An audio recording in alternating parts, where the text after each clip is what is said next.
Halide, benzene, halogen. Okay, तो halogen attach with कौन सा कार्बन हो जाएगा? sp2।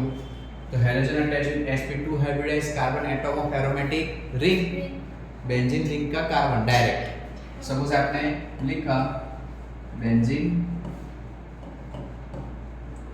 यहाँ आपने लिखा CH3, यहाँ आपने लिखा X, तो हेलोजन किससे अटैच है? डायरेक्ट बेंजीन रिंग से अटैच है, तो वो कौन सा कहलाएगा आपका?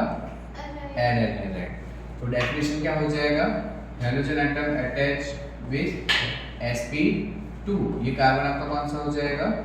sp2 hybridize carbon atom of aromatic ring और बेंजीन रिंग, तो वो कहलाएगा एराइल हैलाइड। अब एराइल हैलाइड और बेंजीलिक हैलाइड में क्या डिफरेंस है?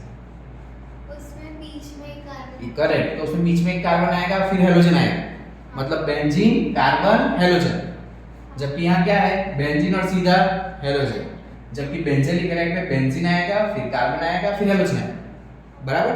वहां पर बेंजीलिक हैलाइड में हेलोजन डायरेक्ट अटैच नहीं है, जबकि एराइल हैलाइड में हेलोजन डायरेक्ट बेंजीन से अटैच है। ठीक है, तो डिफरेंस याद रखना है।